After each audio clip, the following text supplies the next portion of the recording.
Sesungguhnya harta, dinar, dirham, uang di mana-mana selalu bikin hebat orang yang memilikinya.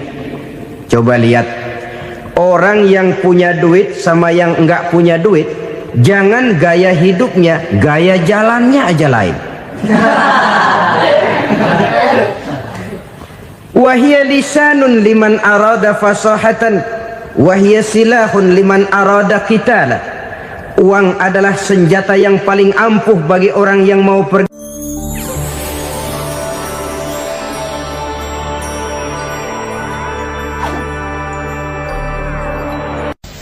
Bapak-bapak, ibu-ibu, saudara-saudara kaum muslimin rahimakumullah.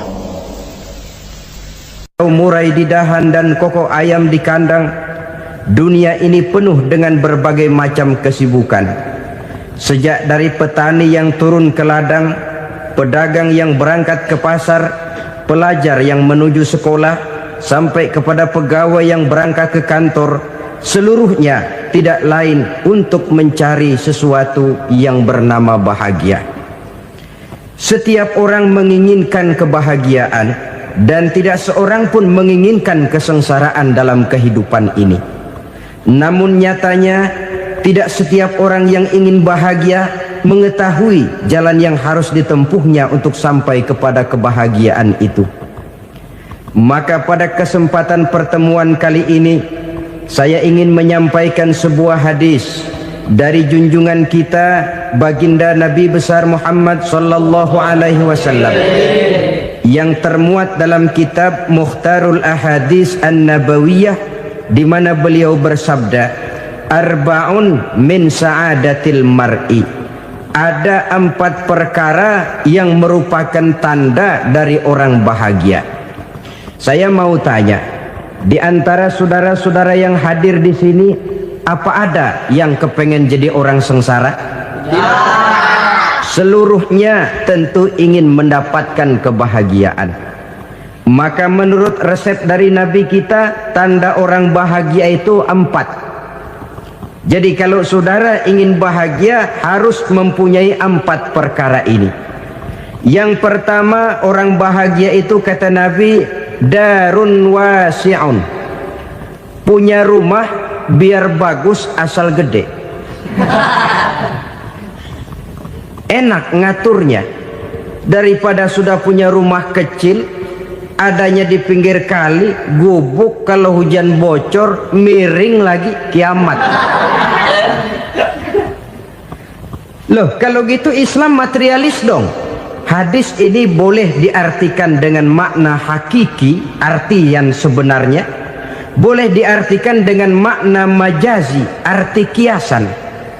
Kalau dia diartikan dengan arti kias, maka yang dimaksud darun wasi'un ay qalbun wasi'un. Rumah yang luas tidak lain daripada hati yang lapang. Karena di situ kunci kebahagiaan yang sebenarnya. Walaupun kita cuma tinggal di petak berukuran 2 kali 3 meter, kalau hati kita luas-luas rasanya rumah itu.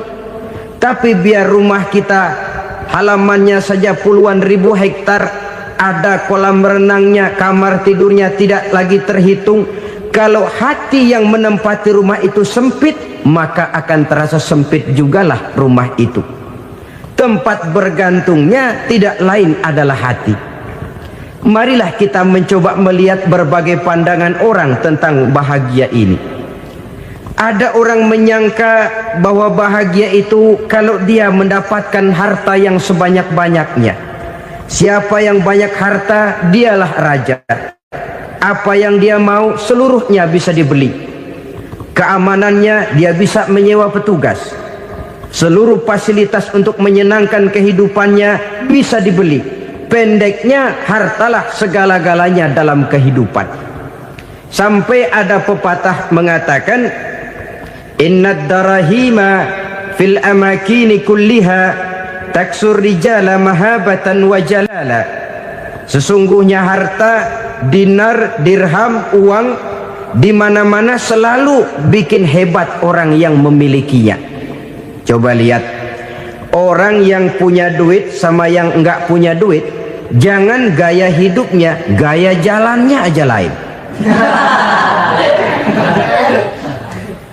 Wahia lisanun liman arada fasahatan, wahia silahun liman arada qitala. Uang adalah senjata yang paling ampuh bagi orang yang mau pergi perang, dan lidah yang paling fasih bagi orang yang mau bicara. Kalau bicara dengan lidah macet, cobalah bicara dengan harta, lancar. Sampai ada pepatah demikian, segalanya bisa diatur dengan harta. Maka di kalangan orang yang berpandangan semacam itu, seluruh kegiatan hidupnya hanya terfokus kepada bagaimana mengumpulkan harta yang sebanyak-banyaknya. Tidak peduli halal haram, tidak kenal sore pagi siang dan malam, tidak sempat sujud, jauh dari agama, jauh dari kehidupan yang bersifat ruhaniyah, jauh dari Allah dan sebagainya. Sampai dalam Al-Quran dikelompokkan dalam kelompok yang dinamakan lumazah. Allazi jama'a malahu wa'addadah yahsabu anna malahu akhladah. Mereka mengumpul-ngumpulkan harta sebanyak-banyaknya dan menyangka bahwa harta yang banyak itu dapat mengekalkan hidupnya, mengekalkan kekayaannya, mengekalkan kebahagiaannya. Saudara hadirin yang berbahagia, kalau pandangan hidup ini benar, artinya kalau harta memang merupakan satu-satunya hal yang dapat membuat orang bahagia, tentu di rumah mewah tidak akan pernah ada tangis derita. Tentu di satu tempat di mana fasilitas hidup serba menunjang tidak ada yang namanya penderitaan. Tapi suka dan duka, sedih dan gembira, senyum dan tawa adalah milik setiap orang, baik dia punya harta maupun dia tidak punya harta. Nyatalah bahwa harta semata-mata bukan merupakan jaminan bahwa orang akan bahagia, walaupun tanpa harta orang sulit untuk bahagia.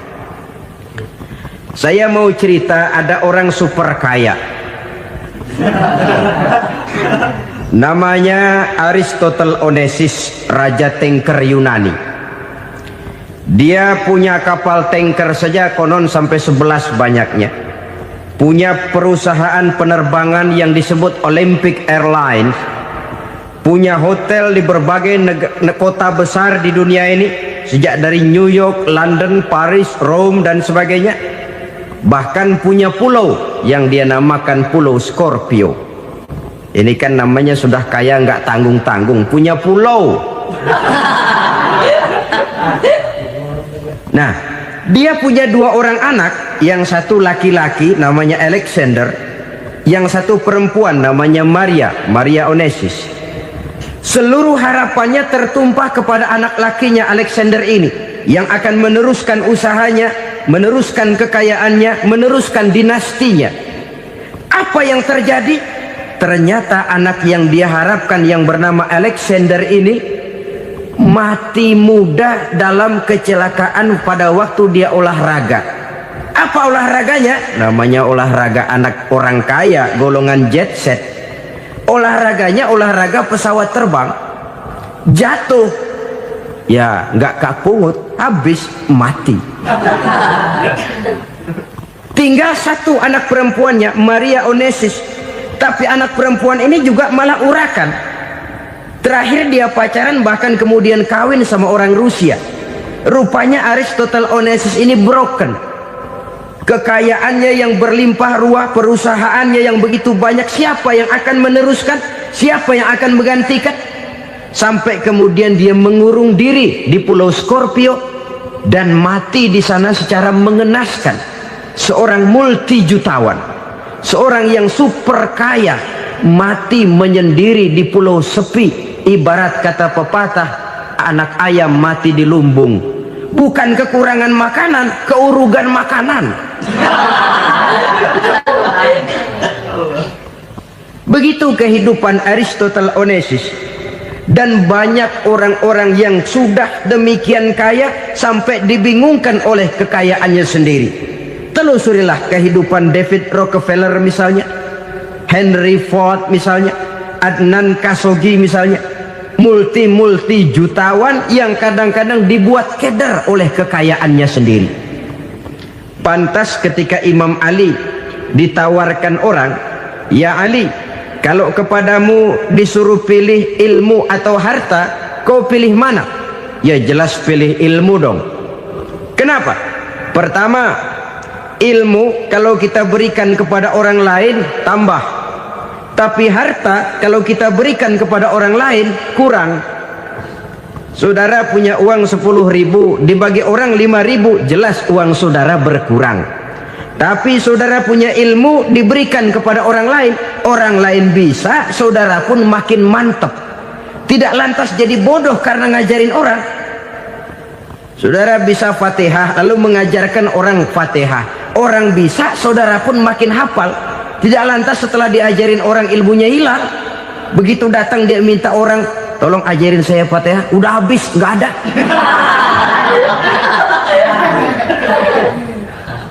Yang kedua kata Imam Ali, ilmu menjaga kita. Kalau harta kita yang harus jaga. Makin banyak ilmu makin terpelihara diri seharusnya. Tetapi makin banyak harta makin bingung kita jaganya. Sampai kadang-kadang kalau perlu seluruh keliling rumah dipasangi alarm. Belum cukup disewakan anjing besar-besar, pasang di depan pintu, awas anjing galak. Masih belum cukup juga cari centeng tukang-tukang kepruk jaga rumah. Masih terasa belum aman, padahal rumahnya dikelilingi tembok besar. Di balik tembok ada pintu-pintunya tebal. Di balik pintu itu terbuka masuk kamar, kamar pun ada pintunya, pintunya pun kuat. Masuk ke dalam kamar ada lemari, lemarinya pun pintunya kuat, dikunci, kuncinya pun kuat. Tapi terhadap seluruhnya yang timbul cuma sekedar was-was saja. Kesimpulannya sekali lagi, tanpa harta orang memang sulit untuk bahagia. Tapi harta semata-mata tidak merupakan jaminan orang akan bahagia. Dengan hati yang luas, itu modal utama untuk mencapai kebahagiaan hidup. Orang yang hatinya luas, saudara-saudara, punya hati yang lapang, melihat kenyataan hidup ini, dia bersyukur senantiasa kepada Allah. Lantas tidak timbul hasud dan iri hatinya. Oleh karena itu jiwanya selalu lapang. Kalau tidak, cupik hati namanya, dangkal pandangan, tidak senang melihat orang lain dapat nikmat, dan itu sering dijadikan contoh. Kalau orang yang lapang dada, dia lihat tetangganya beli TV baru, dia berkata, "Alhamdulillah ya, tetangga kita beli TV, mudah-mudahan kita bisa ikut nonton." Lapang dadanya. Tapi orang yang sempit hati, lihat tetangga beli televisi, meriang. Enggak diapa-apain, meriang. Besoknya dengar tetangga beli motor, makin sakit, ke rumah sakit. Lalu di rumah sakit dengar tetangganya beli mobil, mati. Disiksa oleh perasaannya sendiri. Orang kalau hati sudah sempit dalam hidup, kemanapun dia pergi, sempit rasanya medan kehidupannya. Kemudian kita melihat juga ada orang yang menilai bahwa bahagia itu katanya kalau punya kedudukan yang tinggi, pangkat yang agung, wibawa yang besar. Mungkin betul, tapi mungkin juga tidak. Bergantung kepada hati orang yang punya pangkat itu. Sama dengan harta tadi. Harta akan membawa bahagia kalau dia jatuh ke tangan orang yang berhati lapang. Tapi harta akan jadi bencana kalau jatuh ke tangan hati orang yang sempit. Pangkat akan membawa bahaya kalau jatuh di tangan hati orang yang sempit. Lebih dari itu, kenyataan mengajarkan kepada kita bahwa ternyata pangkat dan jabatan tidak selamanya memberikan kebahagiaan dalam kehidupan. Bahkan resikonya kelewat besar. Beberapa bukti kita bisa ambil dari para pemimpin dunia yang menjadi korban lantaran pangkat dan jabatan yang disandangnya. Saudara ingat Presiden Abraham Lincoln dan John Kennedy dari Amerika? Dibunuh orang. Park Chung-hee dari Korea Selatan Ziaur Rahman dari Bangladesh, Anwar Sadat dari Mesir, terakhir Indira Gandhi dari India, menjadi korban dari pangkat dan jabatan yang disandangnya dari orang-orang yang tidak senang dia memegang jabatan itu. Dia akan mudah mengundang bencana, sehingga pantas kalau seorang presiden terkemuka Amerika, Harry Truman namanya, dia mengatakan jabatan presiden itu, kata dia, seperti orang nunggang macan, naik macan, harus kita taiki, kalau enggak dia bakal nerekam kita, ngeri katanya. Adapun orang yang hatinya lapang, kalau dia menerima pangkat dan jabatan, dianggapnya itu satu kesempatan untuk berbuat baik. Tapi orang yang berhati sempit, menerima pangkat dan jabatan, bukan kadang-kadang menerima, malah berusaha setengah mati mencapai dengan segala cara. Kalau perlu jilat atas, jilat atas. Jadi golongan sumuhun dawu. Jadi kelompok kulon nuwun, yes sir, yang kerjanya cuma oke bos. Kalau perlu jilat atas, jilat atas. Kalau perlu injak yang bawah, injak yang bawah. Perlu sikut kiri kanan, sikut kiri kanan. Yang penting pangkat dapat, jabatan dapat. Orang yang semacam ini, kalau sudah mempunyai pangkat dan jabatan, biasanya dia tidak menganggap itu sebagai amanah, tidak menganggap sebagai kesempatan berbuat baik, tapi malah kesempatan untuk memperturutkan hawa nafsunya yang dilatar belakangi oleh kesempitan hatinya tadi. Apalagi kalau orang memperoleh pangkat karena banyak mengeluarkan uang, seakan-akan pangkat dan jabatan itu sekarang macam proyek, pakai tender. Siapa yang berani bayar segini naik, nggak berani minggir. Padahal logikanya, kalau orang mencapai satu jabatan karena banyak mengeluarkan uang, hampir bisa dipastikan bahwa setelah jabatan itu dia pegang, langkah pertama yang akan dilakukannya ialah berusaha bagaimana uang yang dia keluarkan supaya kembali. Ya paling kurang pulang modal dulu dong. Soal mikirin rakyat soal nanti, tapi ini modal harus pulang. Itu celakanya kalau orang memperoleh pangkat dan jabatan cuma karena banyak mengeluarkan uang. Jarang orang yang mempunyai keyakinan dan pandangan bahwa pangkat dan jabatan merupakan amanah. Jadi sekali lagi, pangkat dan jabatan mungkin saja membawa kebahagiaan kalau jatuh ke tangan orang yang berhati lapang, tapi bisa jadi bencana kalau dia jatuh ke tangan orang yang mempunyai hati yang sempit. Dan lagi-lagi stresnya hati yang lapang.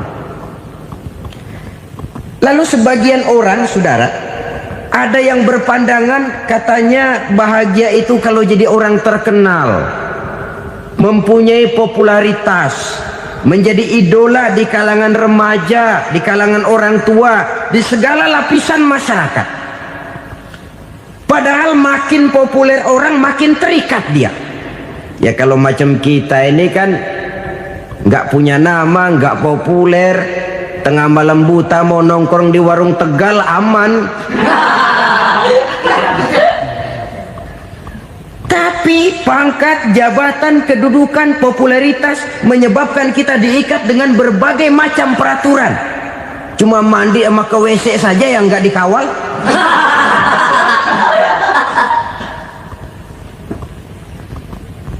Benarkah popularitas, ketenaran membawa kebahagiaan?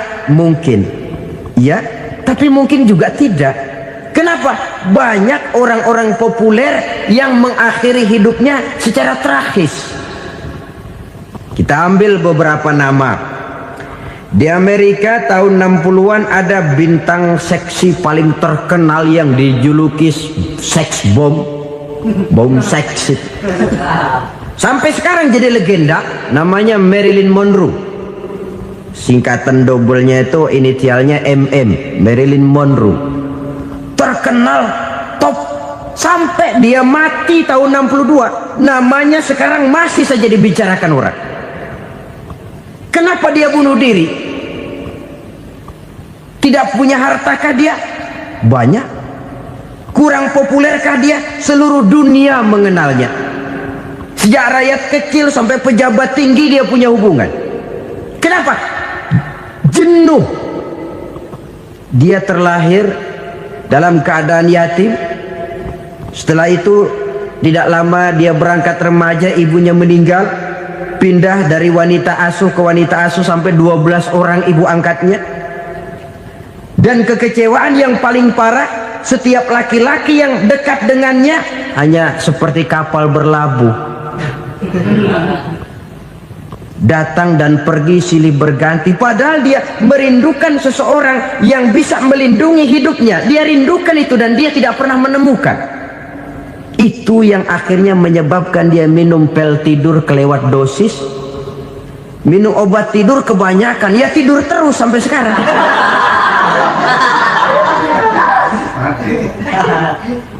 Dia mengakui, saya telah memiliki ketenaran, tapi saya tidak pernah hidup dalam ketenaran itu.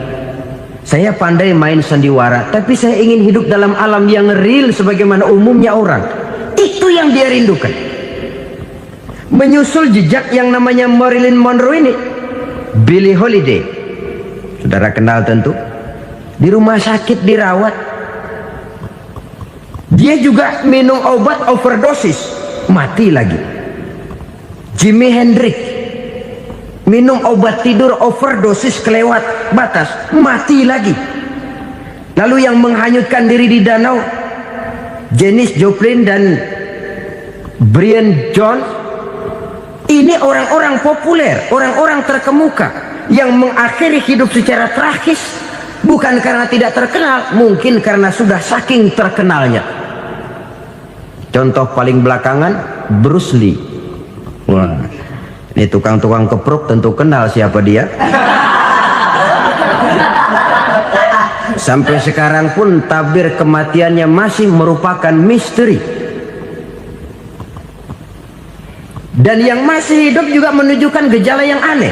Michael Jackson, rumahnya di Beverly Hills itu dijaga sedemikian rupa, dan dia selalu curiga kepada setiap makanan harus steril, bersih dari segala macam kimia. Kemana dia pergi, itu tukang-tukang keprok sudah selalu menjaga dan mengawal, dan dia seakan takut menunjukkan mukanya yang asli. Hingga kalau tampil ke tengah di luar show, dia kadang memakai pakaian yang tidak menunjukkan dia yang sebenarnya, takut dikenali orang. Ternyata popularitas sering jadi momok yang meracuni kehidupan manusia. Oleh karena itu, benarlah junjungan kita pada saat beliau mengajarkan orang akan bahagia kalau dia mempunyai hati yang lapang. Nah, sekarang masalahnya untuk mendapatkan hati yang lapang, caranya bagaimana? Kita kembali kepada konsep Quran. Allah mengajarkan, ala inna bi dzikrillahi tatmainnul qulub. Ketahuilah bahwa dengan banyak mengingat Allah, hati akan tenang, jiwa akan lapang. Dengan kata lain, dekat dengan agama, merasakan kehadiran Allah dekat dalam hidup. Itu muara pertama untuk mencapai hati yang lapang. Ala inna bi dzikrillahi tatmainnul qulub. Jangan macam orang sekarang ingin mendapatkan ketenangan lalu tapak di puncak gunung, di gua-gua, di tempat sepi. Iyalah kalau nggak ada ular. Kalau tergigit ular berbisa, ketenangan belum, mati jelas itu. Islam positif untuk mendapatkan ketenangan. Ala inna bi dzikrillahi tatmainnul qulubi. Bahwa ketahuilah bahwa dengan banyak mengingat Allah, hati akan tenang, jiwa akan lapang, nuansa pikiran akan luas. Karena yang namanya bahagia ada dimanapun manusia berada. Di kampung ada bahagia, di kota ada bahagia, di ngarai, di lembah, di gunung, di hutan, di lautan, di angkasa luar, dimanapun bahagia itu ada kalau kita bermodalkan hati yang lapang ini. Dan hati akan lapang kalau kita dekat dengan agama. Dekat dengan harta buat sementara hati mungkin tenang, tapi ketenangan yang relatif dan temporer. Apalagi orang tiap kali tambah harta, tiap kali tambah rencana, itu wajar. Mungkin sebelumnya saudara berpikir, kalau punya duit 5.000 enak nih. Begitu punya duit 5.000, aduh sayang kalau 10.000 aja. Tiap kali tambah harta, tiap kali lain rencana. Makin banyak rencana, makin menjauhkan kita dari yang namanya ketenangan. Padahal ketenangan merupakan unsur utama untuk mencapai bahagia. Dan ketenangan itu bermuara dalam hati manusia. Tengoklah kehidupan ini. Orang yang banyak harta dengan orang miskin, berbedakah rasa sakit yang mereka tanggungkan? Rasanya tidak. Walaupun si kaya tidur di kasur empuk berselimutkan sutra mahal, sementara si miskin meringkuk di balai bambu yang keras dan kasar. Apabila maut datang, dia juga tidak pernah pilih bulu. Maut datang menjemput si kaya di singgasana keemasannya, dikelilingi oleh para pengasuh, dayang dan inang serta para pengawal. Dan maut pun datang menjemput si miskin papa, sehingga ia tergelepar di tepian jalan. Kedua-duanya bernama mati. Kalau nyata bahwa sakit yang ditanggung si kaya tidak beda dengan sakit yang ditanggung si miskin, bukan harta semata yang membuat orang bahagia. Hati yang tenang, jiwa yang lapang penuh kedamaian, karena banyak berzikir dan mengingat Allah, itu merupakan modal utama untuk mencapai sesuatu yang bernama bahagia.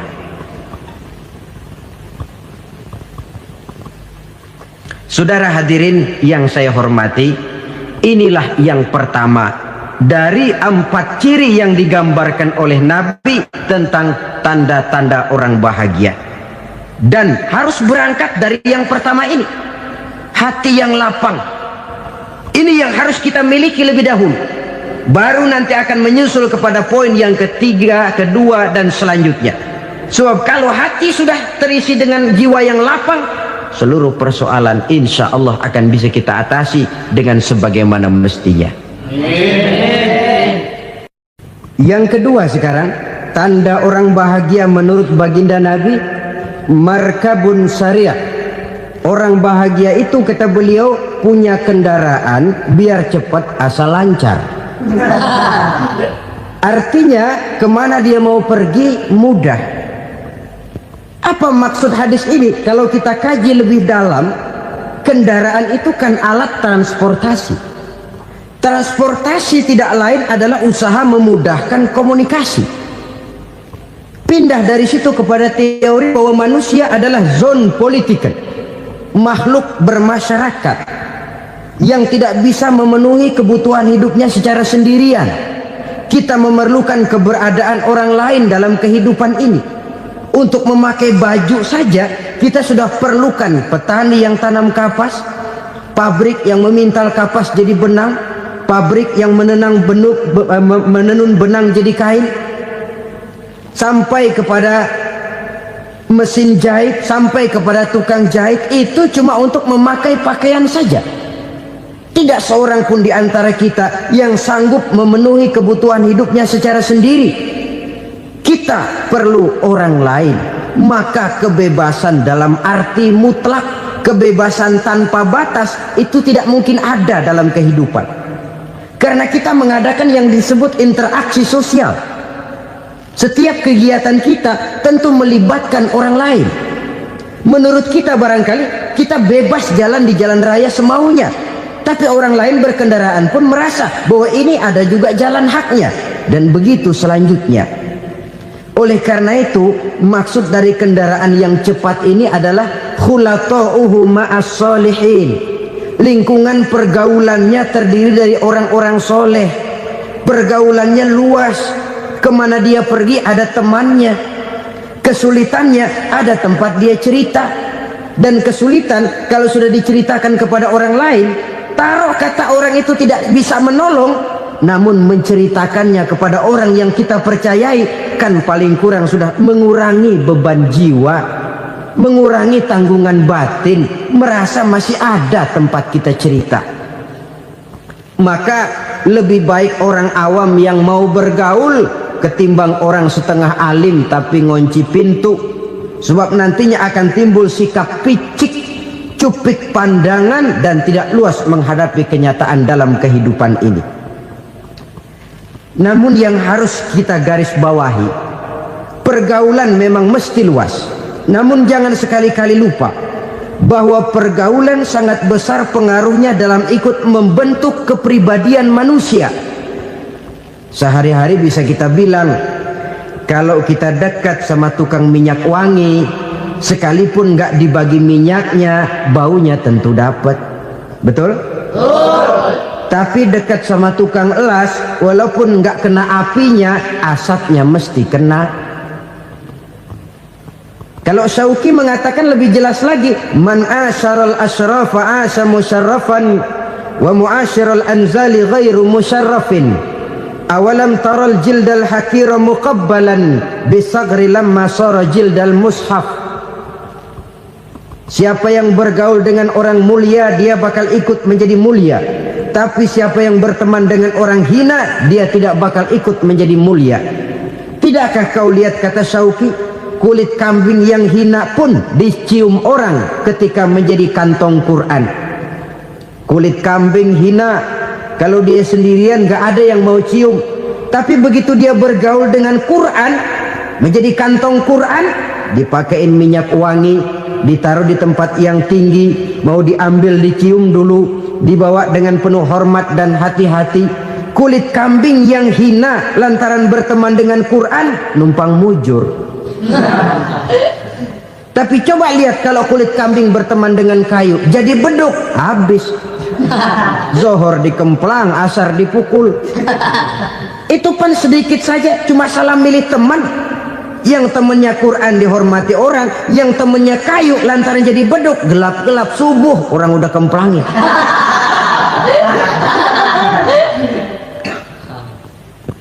Maka terutama kepada adik-adik remaja yang masih mencari identitas diri, yang ibarat kaset masih kaset kosong, mudah diisi oleh apapun, pandai-pandailah memilih teman dalam bergaul. Karena banyak orang yang tadinya baik-baik, ketika terseret dalam pergaulan dengan orang yang tidak baik, kebaikannya menjadi lentur dan luntur. Tapi berapa banyak bajingan-bajingan tengik, orang-orang yang berlumur noda dan dosa, tiap hari melakukan maksiat, namun bergaul dengan orang yang baik-baik, pada akhirnya sedikit demi sedikit beringsut dan berangsur dia terbiasa mengikuti kebaikan-kebaikan. Saya tekankan ini kepada remaja karena mereka masih mencari identitas diri. Apa yang mereka lihat mereka mau, apa yang mereka dengar mereka ingin tahu. Coba lihat kehidupan remaja. Pulang nonton film Rambo, pengen jadi Rambo, gagah, maunya belekai melulu. Pulang nonton film Superman, pengen bisa terbang. Pulang nonton India, nyanyi melulu. Wajar, mereka masih mencari identitas diri. Saya ini sebenarnya siapa? Lingkungan, pergaulan akan membentuk itu. Karena itu pandai-pandailah bergaul, karena ia sangat besar pengaruhnya dalam ikut membentuk kepribadian manusia. Apalagi sifat yang jelek lebih cepat menularnya ketimbang sifat yang baik. Sifat yang baik, watak yang soleh itu lambat sekali untuk menular. Tapi yang tidak baik, kan prosesnya mah kalau remaja biasanya mula-mula dengar. Karena dengar lalu pengen tahu. Karena pengen tahu lalu ngeliatin. Begitu ngeliatin kan pengen nyobain. Setelah nyobain ketagihan. Nah, ini prosesnya. Yang namanya ganja, morfin, narkotik, awalnya kan begitu. Mula-mula dengar, katanya kalau sudah fly to the sky, sudah melayang ke langit, katanya disitulah puncak kebahagiaan. Mulanya cuma dengar. Karena dengar pengen tahu. Karena pengen tahu lalu ngeliat, kumpul sama orang yang suka ngeganja. Setelah ngeliat, Nah, pengen ngerasain. Begitu ngerasain, enak juga. Ketagihan. Kalau sudah ketagihan jadi penyakit kronis, bisa merembet kepada yang lain. Iya, kalau orang tuanya mampu untuk beli morfin, beli ganja. Kalau tidak kan pikirannya ngayap. Jemuran siapa ya gue sahabat. Timbullah perbuatan-perbuatan negatif yang bermula dari salah pergaulan. Apalagi buat adik-adik remaja yang tinggal di kota-kota besar, yang pengaruh budaya, pengaruh kesenian, pengaruh struktur kehidupan yang nampak makin individualistis, di mana persaingan tajam, tensi ekonomi tinggi, orang mudah mengalami stres. Pandai-pandailah dalam bergaul, sekali lagi, karena ia sangat besar pengaruhnya dalam ikut membentuk kepribadian manusia. Orang bahagia punya kendaraan yang cepat, artinya punya pergaulan yang luas, dan lingkungan pergaulannya terdiri dari orang-orang yang soleh. Kemana dia pergi ada teman, kesulitannya ada tempat dia cerita.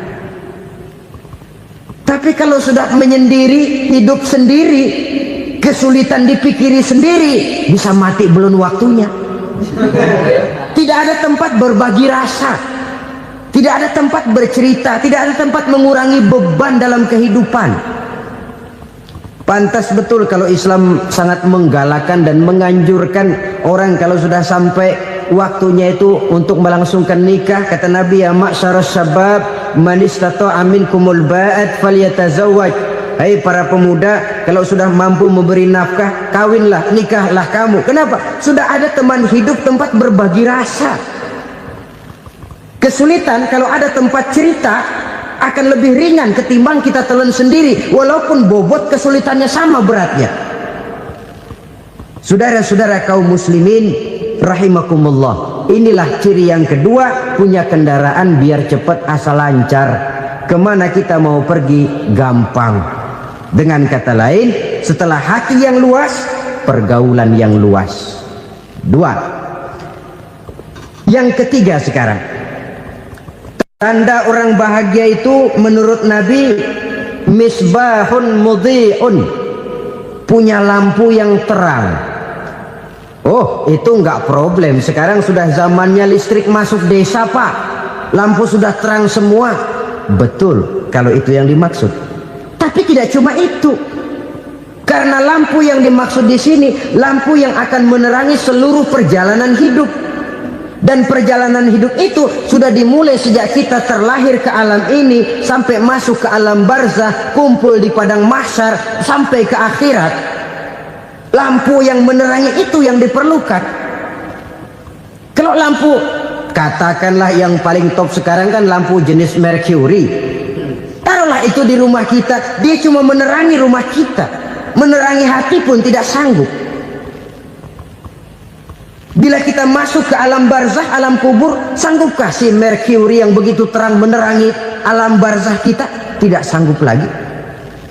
Sanggupkah lampu yang ratusan watt, bahkan puluhan ribu watt menerangi kehidupan di padang mahsyar? Tidak akan sanggup lagi. Kalau demikian, yang dimaksud lampu yang terang di sini apa? Tidak lain amal soleh, kebajikan yang kita lakukan dalam hidup. Itu yang akan jadi lampu penerang. Di dunia nama kita akan terang, jasad kita boleh hancur terkubur tanah, tapi nama kita akan dikenang orang. Begitulah kalau orang meninggalkan kebajikan dalam hidup seperti sekarang. Ribuan orang tiap saat berziarah ke kubur Imam Syafi'i, ke kubur Imam Malik, ke kubur Imam Ghazali, ke kubur orang yang baik-baik, orang yang soleh-soleh. Kebajikannya yang ditinggalkan, yang mengukir namanya dengan tinta emas, sehingga saudara sudah terbaring di alam kubur. Orang lewat, Allah, ini kuburannya Fulan bin Fulan, dulu ini kebaikannya Masya Allah, saya ikut merasakan. Mari kita mampir sebentar, kita Fatihah, mohon disampaikan Allah pahalanya kepada almarhum. Al-Fatihah. Itu kan orang baik-baik.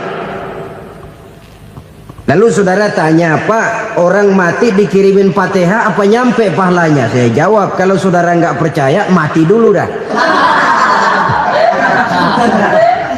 Nanti saya Fatihain, tungguin di sana. Umpama nggak sampai, balik lagi kemari.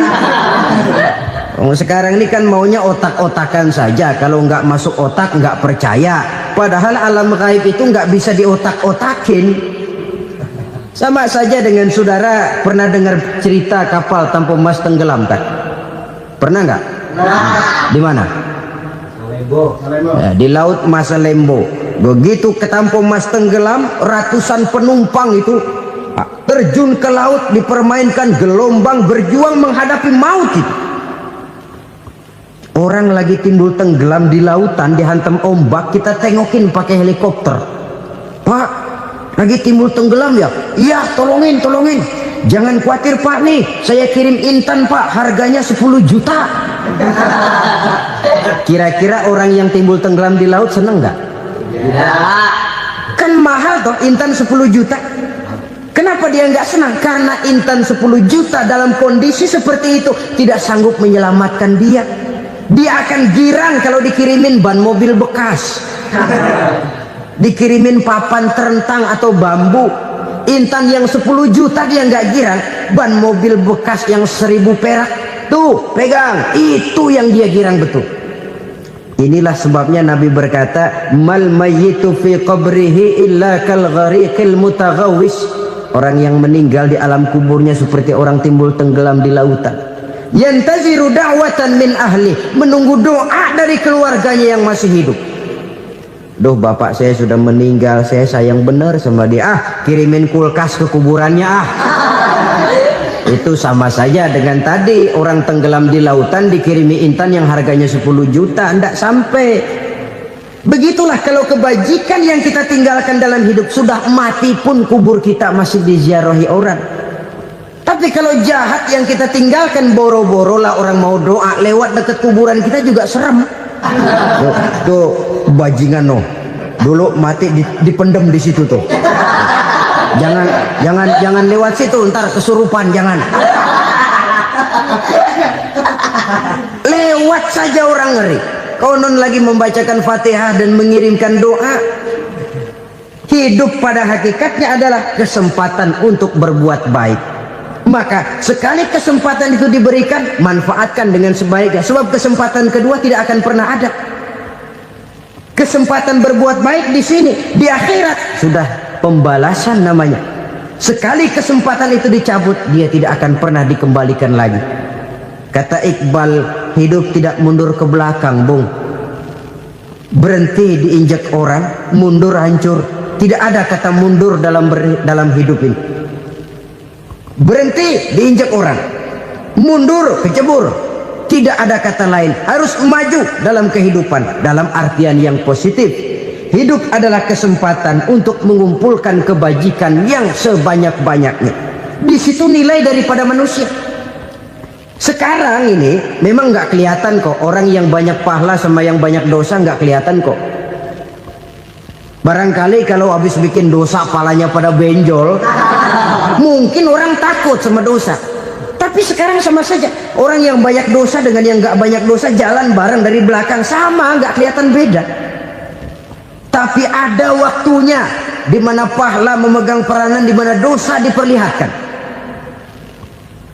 Sama saja kalau kita bawa mobil siang, lampu kan nggak begitu berfungsi. Apa lalu bilang, alah ini lampu berat-beratin, copot-copotin aja dah.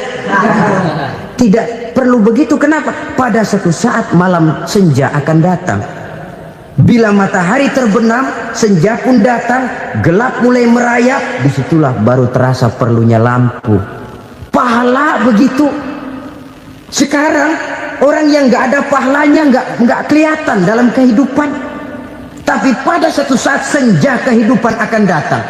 Ajal merenggut nyawa, malam merayap, dan hidup mulai diliputi kegelapan di alam barzah. Dikala itu kalau nggak punya lampu, alangkah malangnya kita. Sebab amal yang baik, kata Nabi, di alam barzah itu akan diciptakan menjadi perempuan yang cantik menemani kita.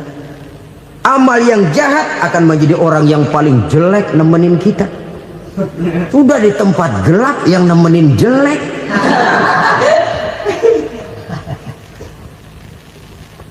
Kaum muslimin rahimakumullah.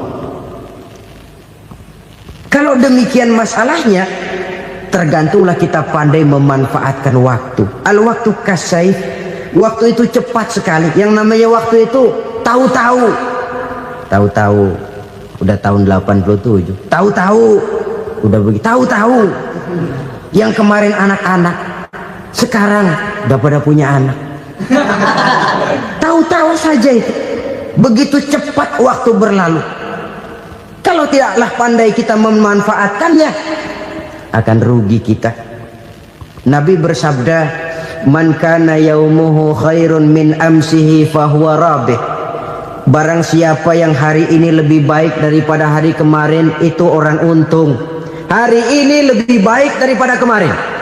Bulan ini lebih baik dari bulan kemarin. Tahun ini lebih baik dari tahun kemarin. Itu orang yang beruntung. Tahun kemarin sembahyangnya maghrib doang, sekarang udah tambah isya.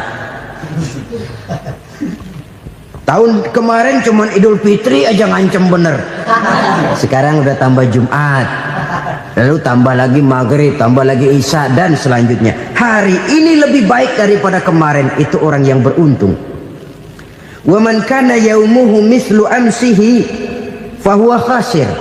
Lalu barang siapa yang hari ini sama saja dengan hari kemarin, itu orang rugi. Hari ini sama dengan kemarin, rugi itu. Bulan ini begitu, bulan kemarin begitu, tahun ini begitu, tahun lalu juga begitu. Rugi itu orang. Rugi apa? Rugi umur. Umur tambah, amalan gak pernah tambah. Dan saya pikir lebih merupakan azab ketimbang nikmat kalau orang dikasih panjang umur cuma untuk numpuk dosa. Mending mana? Panjang umur banyak dosa sama pendek umur dikit dosa? Mending mana? Mending mana? Ya, paling mending tentu panjang umur banyak pahala. Tapi kalau tidak, sekali lagi, lebih merupakan azab ketimbang nikmat kalau orang diberikan panjang umur tapi cuma untuk sekedar menumpuk dosa. Kehilangan kesadaran bahwa dunia bukan terminal akhir dari satu perjalanan. Dia cuma halte di mana kita berhenti sebentar untuk menuju kepada terminal yang hakiki. Saudara-saudara kaum muslimin rahimakumullah, inilah lampu yang akan menerangi kehidupan. Amal yang kita lakukan di dalam kehidupan. Jadi yang dimaksud dengan lampu yang terang, kebajikan yang kita kerjakan dalam hidup. Nah, setiap orang di awal tadi saya bilang ingin bahagia. Bahagia itu kan hakikatnya kumpulan senang dan selamat. Senang, selamat. Apa bedanya? Senang tapi tidak selamat, nggak bahagia. Selamat tapi nggak senang, nggak bahagia orang. Contoh, kalau orang korupsi, duitnya banyak, senang dia, tapi keselamatannya. Ada tentara baris di samping rumahnya udah bingung, padahal tentara latihan. Tentara cuma latihan, dia bingung. Senang, tapi karena keselamatannya tidak terjamin, dia tidak bahagia. Sebaliknya pegawai negeri jujur benar, cuma segaji-gajinya, selamat nggak korupsi tapi melarat, ya nggak bahagia juga, kurang senang. Kesenangan dan keselamatan untuk dunia saja, ya sekali lagi, kalau cuma sekedar untuk dunia saja, bisa dibeli pakai uang, bisa dibeli pakai uang. Saudara ingin selamat, bisa dibeli pakai uang. Saudara ingin senang, bisa dibeli dengan uang. Tapi setelah mati masuk ke alam barzah, habis kekuasaan uang. Nggak bisa lagi beli keselamatan pakai uang, tidak mungkin lagi membeli kesenangan dengan uang. Di situ pahala yang megang peranan. Makin banyak pahala, makin banyak saham untuk membeli kesenangan dan keselamatan, untuk memperoleh yang namanya bahagia. Dan jangan lupa loh, di alam barzah kita nggak sebentar, menunggu datangnya kiamat. Loh iya, kalau kita begitu dikuburin terus kiamat datang, untung. Tapi kalau masih harus 1000, 2000, puluhan ribu tahun yang akan datang dalam satu penantian yang begitu lama, tanpa saham untuk memperoleh kebahagiaan. Satu kemalangan yang tidak ada pernah putus-putusnya. Janganlah tergelincir oleh kebahagiaan sebentar yang menipu dengan mengorbankan kebahagiaan hakiki yang berjangka panjang. Apa artinya senyum sejenak kalau harus ditebus dengan tangis seumur hidup?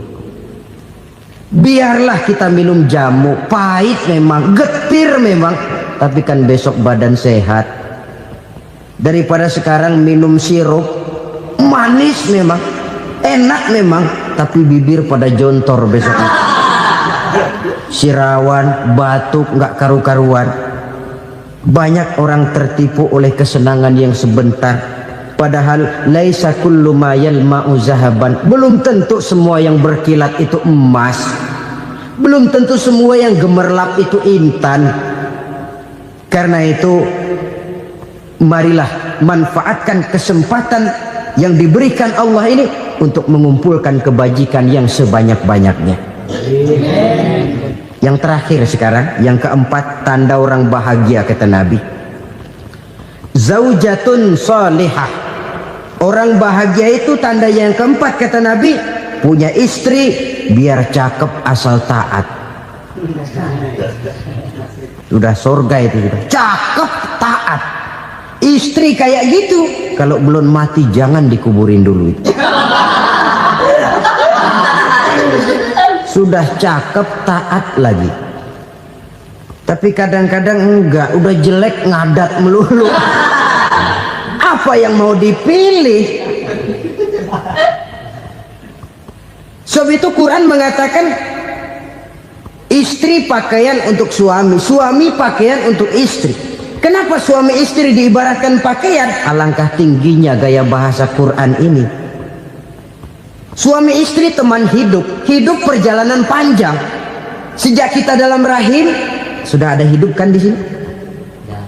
Sampai ke alam dunia, masuk ke alam barzah, kumpul di padang mahsyar, sampai menuju akhirat, itu perjalanan hidup. Carilah istri atau suami teman hidup yang membawa manfaat tidak hanya kehidupan di dunia ini, sampai di alam barzah, sampai di padang mahsyar. Suaminya mungkin meninggal lebih dulu atau istrinya mungkin meninggal lebih dulu, tapi suami atau istri yang masih hidup berbuat kebajikan. Suami saya meninggal, ada hartanya, saya sedekahkan, niat pahala untuk almarhum suami saya. Ini teman hidup, tidak dibatasi dan tidak bisa dipisahkan oleh maut sekalipun. Zohirnya mungkin pisah, badannya mungkin pisah, tapi hatinya, jiwanya, kebersamaannya dalam menghadapi kehidupan. Karena itu saudara-saudara, bahasa Quran indah. Suami istri diibaratkan seperti pakaian. Apa fungsi pakaian? Pertama, pakaian jadi kebanggaan. Artinya suami harus menjadi kebanggaan istri, istri harus jadi kebanggaan suami. Yang kedua, pakaian itu kan fungsinya menutup aurat. Artinya sesama suami istri harus saling menjaga kekurangan masing-masing. Jangan malah sesama suami istri saling membongkar rahasia dan aibnya sendiri-sendiri. Istrinya diceritain jeleknya di mana-mana, atau suaminya dibongkar rahasianya di pasar umum. Itu sudah tidak lagi berfungsi sebagai pakaian. Kenapa semua ini diperlukan? Karena kita menyadari bangsa yang baik terdiri dari masyarakat yang baik. Masyarakat yang baik merupakan susunan dari warga yang baik. Warga yang baik adalah terdiri dari rumah tangga yang baik. Dan rumah tangga yang baik merupakan susunan dari pribadi yang baik. Dari situ langkah dimulai. Membangun satu bangsa yang baik diawali dengan membangun rumah tangga yang baik, dengan menciptakan pribadi-pribadi yang baik. Sehingga dari sini diharapkan berkembanglah nilai-nilai kebaikan. Orang akan bahagia mempunyai istri yang soleh. Kenapa? Tidak ada seorang suami bisa sukses jadi apapun dia, apapun profesinya. Dokter kah, kiai kah, mubalik kah, petani kah, pengusaha kah, pejabat tinggi kah. Tidak ada seorang suami yang bisa sukses tanpa peran serta istrinya. Walaupun memang peranan itu tidak begitu kelihatan, tapi sangat menentukan. Karena itu, saudara hadirin yang saya hormati, Islam sangat menghargai kaum wanita, memberikan kedudukan yang tinggi sepanjang tidak mematikan kodrat kewanitaannya. Nah, kalau sudah kesuksesan ini diawali dari rumah tangga, karier di masyarakat mudah untuk dikejar. Tapi keberantakan di rumah tangga merupakan kegagalan pertama di tempat lain.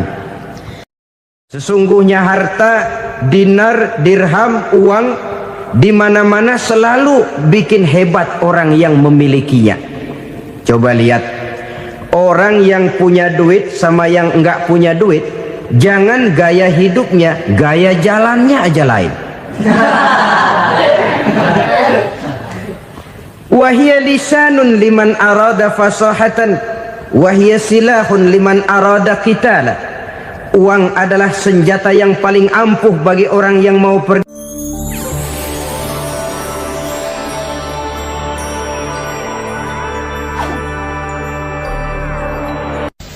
Bapak-bapak, ibu-ibu, saudara-saudara kaum muslimin rahimakumullah. Murai di dahan dan kokok ayam di kandang, dunia ini penuh dengan berbagai macam kesibukan.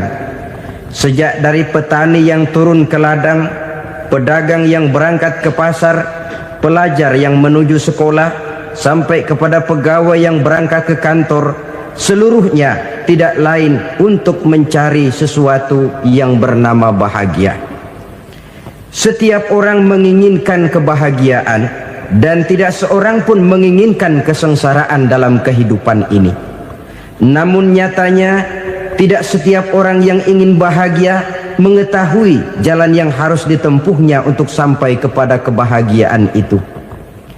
Maka pada kesempatan pertemuan kali ini, saya ingin menyampaikan sebuah hadis dari junjungan kita baginda Nabi besar Muhammad sallallahu alaihi wasallam yang termuat dalam kitab Mukhtarul Ahadits An-Nabawiyah, di mana beliau bersabda, arba'un min sa'adatil mar'i.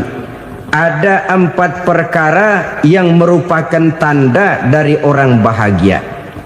Saya mau tanya, di antara saudara-saudara yang hadir di sini, apa ada yang kepengen jadi orang sengsara?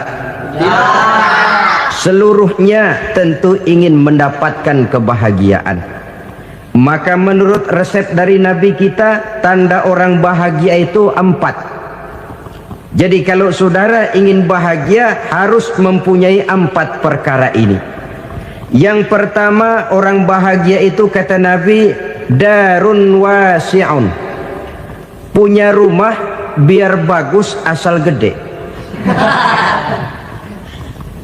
Enak ngaturnya, daripada sudah punya rumah kecil adanya di pinggir kali, gubuk, kalau hujan bocor, miring lagi, kiamat. Loh, kalau gitu Islam materialis dong. Hadis ini boleh diartikan dengan makna hakiki, arti yang sebenarnya, boleh diartikan dengan makna majazi, arti kiasan. Kalau dia diartikan dengan arti kias, maka yang dimaksud darun wasi'un ay qalbun wasi'un. Rumah yang luas tidak lain daripada hati yang lapang. Karena di situ kunci kebahagiaan yang sebenarnya. Walaupun kita cuma tinggal di petak berukuran 2 kali 3 meter, kalau hati kita luas-luas rasanya rumah itu. Tapi biar rumah kita halamannya saja puluhan ribu hektar, ada kolam renangnya, kamar tidurnya tidak lagi terhitung. Kalau hati yang menempati rumah itu sempit, maka akan terasa sempit jugalah rumah itu. Tempat bergantungnya tidak lain adalah hati. Marilah kita mencoba melihat berbagai pandangan orang tentang bahagia ini. Ada orang menyangka bahwa bahagia itu kalau dia mendapatkan harta yang sebanyak-banyaknya. Siapa yang banyak harta, dialah raja. Apa yang dia mau seluruhnya bisa dibeli. Keamanannya dia bisa menyewa petugas. Seluruh fasilitas untuk menyenangkan kehidupannya bisa dibeli. Pendeknya, hartalah segala-galanya dalam kehidupan. Sampai ada pepatah mengatakan, innad darahima fil amakini kulliha taksur rijala mahabatan wa jalala. Sesungguhnya harta, dinar, dirham, uang di mana-mana selalu bikin hebat orang yang memilikinya. Coba lihat, orang yang punya duit sama yang enggak punya duit, jangan gaya hidupnya, gaya jalannya aja lain. Wahia lisanun liman arada fasahatan, wahia silahun liman arada qitala. Uang adalah senjata yang paling ampuh bagi orang yang mau pergi perang, dan lidah yang paling fasih bagi orang yang mau bicara. Kalau bicara dengan lidah macet, cobalah bicara dengan harta, lancar. Sampai ada pepatah demikian, segalanya bisa diatur dengan harta. Maka di kalangan orang yang berpandangan semacam itu, seluruh kegiatan hidupnya hanya terfokus kepada bagaimana mengumpulkan harta yang sebanyak-banyaknya. Tidak peduli halal haram, tidak kenal sore pagi siang dan malam, tidak sempat sujud, jauh dari agama, jauh dari kehidupan yang bersifat ruhaniyah, jauh dari Allah dan sebagainya. Sampai dalam Al-Quran dikelompokkan dalam kelompok yang dinamakan lumazah. Allazi jama'a malahu wa'addadah yahsabu anna malahu akhladah. Mereka mengumpul-ngumpulkan harta sebanyak-banyaknya dan menyangka bahwa harta yang banyak itu dapat mengekalkan hidupnya, mengekalkan kekayaannya, mengekalkan kebahagiaannya. Saudara hadirin yang berbahagia, kalau pandangan hidup ini benar, artinya kalau harta memang merupakan satu-satunya hal yang dapat membuat orang bahagia, tentu di rumah mewah tidak akan pernah ada tangis derita. Tentu di satu tempat di mana fasilitas hidup serba menunjang tidak ada yang namanya penderitaan. Tapi suka dan duka, sedih dan gembira, senyum dan tawa adalah milik setiap orang, baik dia punya harta maupun dia tidak punya harta. Nyatalah bahwa harta semata-mata bukan merupakan jaminan bahwa orang akan bahagia. Walaupun tanpa harta orang sulit untuk bahagia. Saya mau cerita, ada orang super kaya, namanya Aristotle Onesius, raja tanker Yunani. Dia punya kapal tanker saja konon sampai 11 banyaknya. Punya perusahaan penerbangan yang disebut Olympic Airlines. Punya hotel di berbagai kota besar di dunia ini, sejak dari New York, London, Paris, Rome dan sebagainya. Bahkan punya pulau yang dia namakan Pulau Scorpio. Ini kan namanya sudah kaya nggak tanggung-tanggung, punya pulau. Nah, dia punya 2 orang anak, yang satu laki-laki namanya Alexander, yang satu perempuan namanya Maria Onesius. Seluruh harapannya tertumpah kepada anak lakinya Alexander ini, yang akan meneruskan usahanya, meneruskan kekayaannya, meneruskan dinastinya. Apa yang terjadi? Ternyata anak yang dia harapkan yang bernama Alexander ini mati muda dalam kecelakaan pada waktu dia olahraga.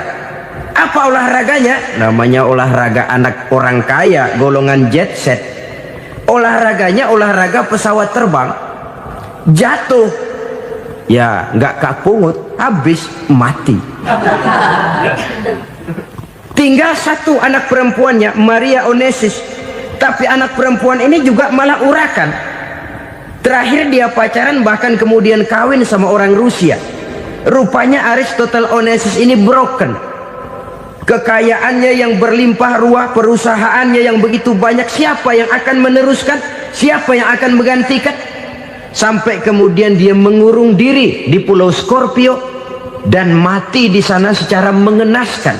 Seorang multi jutawan, seorang yang super kaya mati menyendiri di pulau sepi. Ibarat kata pepatah, anak ayam mati di lumbung. Bukan kekurangan makanan, keurugan makanan. Begitu kehidupan Aristotle Onassis. Dan banyak orang-orang yang sudah demikian kaya sampai dibingungkan oleh kekayaannya sendiri. Telusurilah kehidupan David Rockefeller misalnya, Henry Ford misalnya, Adnan Khashoggi misalnya. Multi jutawan yang kadang-kadang dibuat keder oleh kekayaannya sendiri. Pantas ketika Imam Ali ditawarkan orang, "Ya Ali, kalau kepadamu disuruh pilih ilmu atau harta, kau pilih mana?" Ya jelas pilih ilmu dong. Kenapa? Pertama, ilmu kalau kita berikan kepada orang lain tambah. Tapi harta kalau kita berikan kepada orang lain kurang. Saudara punya uang 10.000, dibagi orang 5.000, jelas uang saudara berkurang. Tapi saudara punya ilmu diberikan kepada orang lain bisa, saudara pun makin mantap. Tidak lantas jadi bodoh karena ngajarin orang. Saudara bisa Fatihah lalu mengajarkan orang Fatihah. Orang bisa, saudara pun makin hafal. Tidak lantas setelah diajarin orang ilmunya hilang. Begitu datang dia minta orang, "Tolong ajarin saya Fatihah." Udah habis, nggak ada.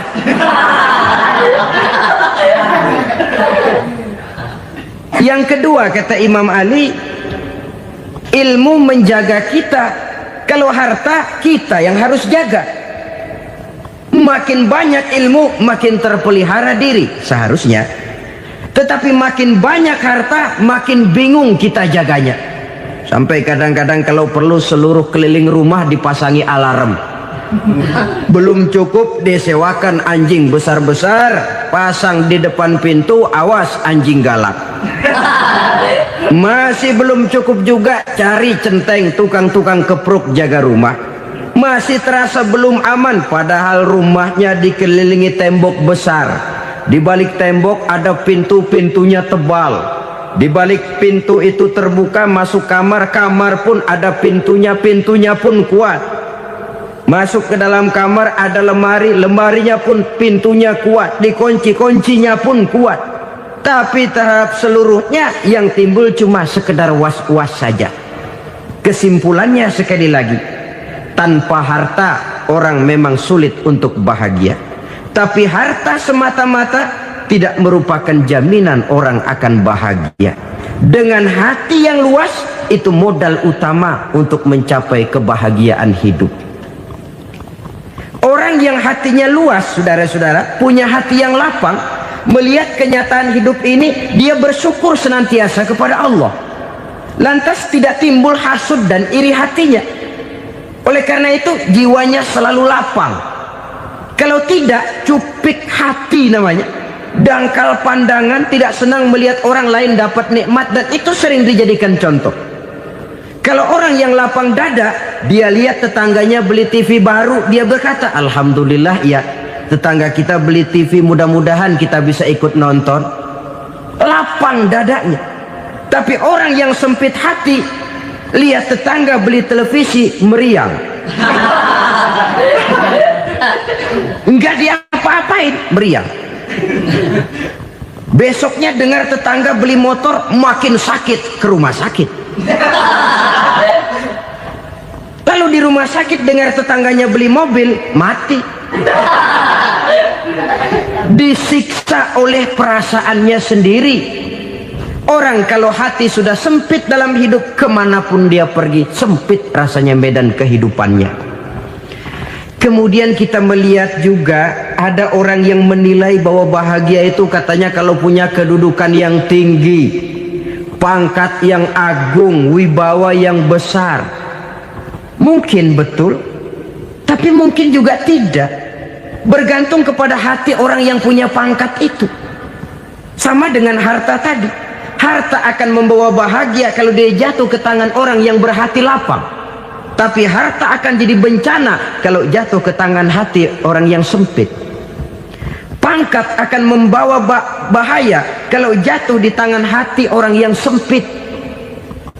Lebih dari itu, kenyataan mengajarkan kepada kita bahwa ternyata pangkat dan jabatan tidak selamanya memberikan kebahagiaan dalam kehidupan. Bahkan resikonya kelewat besar. Beberapa bukti kita bisa ambil dari para pemimpin dunia yang menjadi korban lantaran pangkat dan jabatan yang disandangnya. Saudara ingat Presiden Abraham Lincoln dan John Kennedy dari Amerika? Dibunuh orang. Park Chung-hee dari Korea Selatan, Ziaur Rahman dari Bangladesh, Anwar Sadat dari Mesir, terakhir Indira Gandhi dari India, menjadi korban dari pangkat dan jabatan yang disandangnya dari orang-orang yang tidak senang dia memegang jabatan itu. Dia akan mudah mengundang bencana, sehingga pantas kalau seorang presiden terkemuka Amerika, Harry Truman namanya, dia mengatakan jabatan presiden itu, kata dia, seperti orang nunggang macan, naik macan, harus kita taiki, kalau enggak dia bakal nerekam kita, ngeri katanya. Adapun orang yang hatinya lapang, kalau dia menerima pangkat dan jabatan, dianggapnya itu satu kesempatan untuk berbuat baik. Tapi orang yang berhati sempit, menerima pangkat dan jabatan, bukan kadang-kadang menerima, malah berusaha setengah mati mencapai dengan segala cara. Kalau perlu jilat atas, jilat atas. Jadi golongan sumuhun dawu. Jadi kelompok kulon nuwun, yes sir, yang kerjanya cuma oke bos. Kalau perlu jilat atas, jilat atas. Kalau perlu injak yang bawah, injak yang bawah. Perlu sikut kiri kanan, sikut kiri kanan. Yang penting pangkat dapat, jabatan dapat. Orang yang semacam ini, kalau sudah mempunyai pangkat dan jabatan, biasanya dia tidak menganggap itu sebagai amanah, tidak menganggap sebagai kesempatan berbuat baik, tapi malah kesempatan untuk memperturutkan hawa nafsunya yang dilatar belakangi oleh kesempitan hatinya tadi. Apalagi kalau orang memperoleh pangkat karena banyak mengeluarkan uang, seakan-akan pangkat dan jabatan itu sekarang macam proyek, pakai tender. Siapa yang berani bayar segini naik, nggak berani minggir.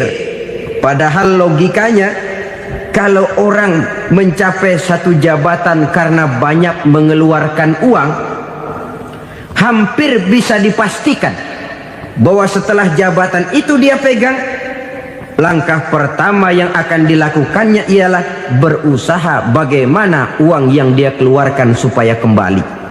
Ya paling kurang pulang modal dulu dong. Soal mikirin rakyat soal nanti, tapi ini modal harus pulang. Itu celakanya kalau orang memperoleh pangkat dan jabatan cuma karena banyak mengeluarkan uang. Jarang orang yang mempunyai keyakinan dan pandangan bahwa pangkat dan jabatan merupakan amanah. Jadi sekali lagi, pangkat dan jabatan mungkin saja membawa kebahagiaan kalau jatuh ke tangan orang yang berhati lapang. Tapi bisa jadi bencana kalau dia jatuh ke tangan orang yang mempunyai hati yang sempit. Dan lagi-lagi stresnya hati yang lapang. Lalu sebagian orang, saudara, ada yang berpandangan katanya bahagia itu kalau jadi orang terkenal, mempunyai popularitas, menjadi idola di kalangan remaja, di kalangan orang tua, di segala lapisan masyarakat. Padahal makin populer orang makin terikat dia. Ya kalau macam kita ini kan nggak punya nama, nggak populer, tengah malam buta mau nongkrong di warung Tegal aman. Tapi pangkat, jabatan, kedudukan, popularitas menyebabkan kita diikat dengan berbagai macam peraturan. Cuma mandi sama ke WC saja yang nggak dikawal.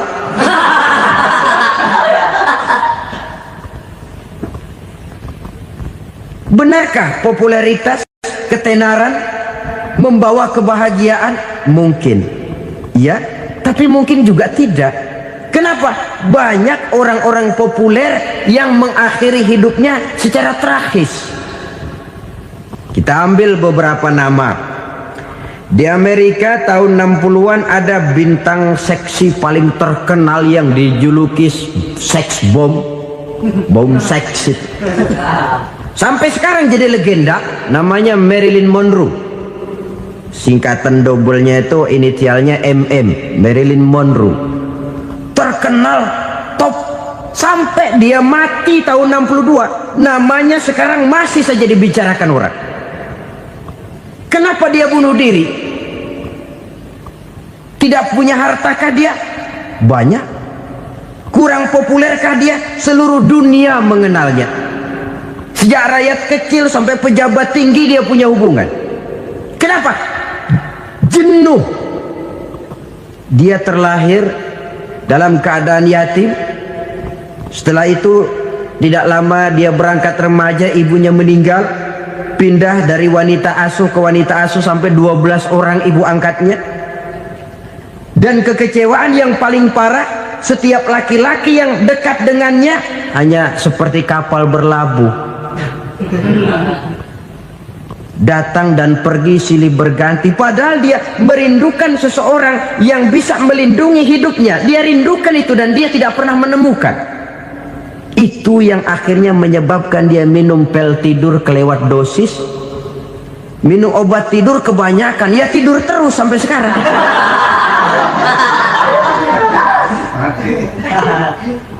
Dia mengakui, saya telah memiliki ketenaran, tapi saya tidak pernah hidup dalam ketenaran itu. Saya pandai main sandiwara, tapi saya ingin hidup dalam alam yang real sebagaimana umumnya orang. Itu yang dia rindukan.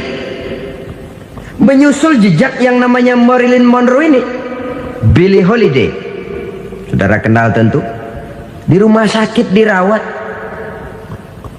Dia juga minum obat overdosis, mati lagi. Jimi Hendrix minum obat tidur overdosis kelewat batas, mati lagi. Lalu yang menghanyutkan diri di danau, Janis Joplin dan Brian Jones. Ini orang-orang populer, orang-orang terkemuka yang mengakhiri hidup secara tragis, bukan karena tidak terkenal, mungkin karena sudah saking terkenalnya.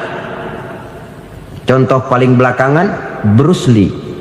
Wah, ini tukang-tukang kepruk tentu kenal siapa dia. Sampai sekarang pun tabir kematiannya masih merupakan misteri. Dan yang masih hidup juga menunjukkan gejala yang aneh. Michael Jackson, rumahnya di Beverly Hills itu dijaga sedemikian rupa, dan dia selalu curiga kepada setiap makanan harus steril, bersih dari segala macam kimia. Kemana dia pergi, itu tukang-tukang kepruk sudah selalu menjaga dan mengawal, dan dia seakan takut menunjukkan mukanya yang asli. Hingga kalau tampil ke tengah di luar show, dia kadang memakai pakaian yang tidak menunjukkan dia yang sebenarnya, takut dikenali orang. Ternyata popularitas sering jadi momok yang meracuni kehidupan manusia. Oleh karena itu, benarlah junjungan kita pada saat beliau mengajarkan orang akan bahagia kalau dia mempunyai hati yang lapang. Nah, sekarang masalahnya untuk mendapatkan hati yang lapang, caranya bagaimana? Kita kembali kepada konsep Quran. Allah mengajarkan, ala inna bi dzikrillahi tatmainnul qulub. Ketahuilah bahwa dengan banyak mengingat Allah, hati akan tenang, jiwa akan lapang.